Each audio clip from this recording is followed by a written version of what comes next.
బిడ్డ కోసం చాలా బాధపడుతున్నా.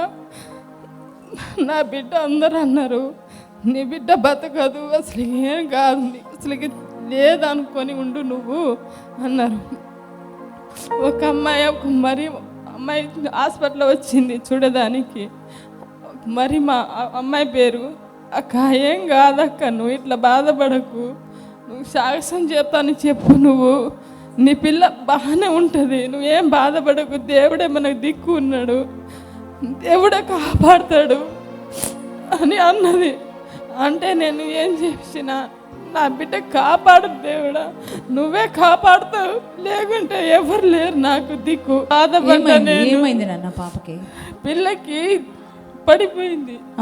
పడిపోతే ఇంకా అసలు ఇక సోయి లేకుండా పడిపోయింది. పడిపోతే హాస్పిటల్ తీసుకెళ్ళినాం. నేను మా ఆయన హాస్పిటల్ తీసుకెళ్తే చాలా కష్టం. అసలు బతకరన్నారు. బతకరా అంటే దేవుడికి ప్రార్థన చేసి బాగా ఏడ్చిన, నువ్వే కాపాడాలి ఏసయ్య, నువ్వే కాపాడాలి. ఒక్కరు కాదు, 4 పిల్లలు చనిపోయిండ్రు, ఒక్క పిల్లకైనా కాపాడు నువ్వు, నాకెవ్వరు లేరు, నా కూతురి నాకు కావాలని చాలా బాధపడ్డా. నేను ఈ 6 నెలల నుంచి అన్నం తింటలేదు, అన్నం లేదు, నీళ్ళు లేదు, ఏం లేదు. ఒకసారి ఇక్కడ వచ్చిన 5-10 రోజుల నుంచి కొంచెం అన్నం తింటుంది, కొంచెం బాగుంది.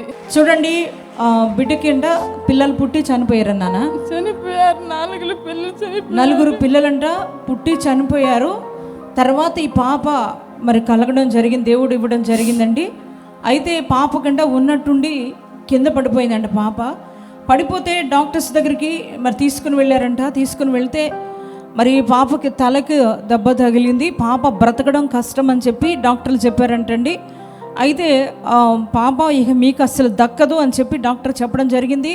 అటువంటి సమయంలో మరి ఆ బిడ్డ దేవునికి ప్రార్థన చేసుకున్నారంట. ప్రార్థన చేసుకున్న తర్వాత మరి పరిశుద్ధాత్మ తైలాభిషేక ఆరాధనలో పాల్గొనడం జరిగింది. పాప 5 నెలలుగా భోజనం కూడా తినట్లేదంటండి, ఆకలి లేదంట, వాటర్ కూడా తాగదంటండి. అటువంటి పరిస్థితిలో ఉన్నప్పుడు ఈ పరిశుద్ధాత్మ తైలాభిషేక ఆరాధనకు వచ్చి తను తైలంతో ప్రార్థన చేయించుకున్నారు, దైవజనులతో ప్రార్థన చేయించుకున్నారు. అప్పటి నుంచి పాప భోజనం చేస్తుంది, ఇప్పుడు ఆరోగ్యంగా ఉందని తల్లి సాక్ష్యం ఇస్తుంది.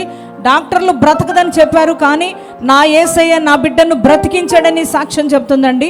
మరి ఇంత గొప్ప ఆరోగ్యంతో దేవుడు బిడ్డను బ్రతికించిన దేవాది దేవునికి గట్టిగా చప్పట్లు కొట్టి దేవుని నామానికి మహిమ చెల్లిస్తారా?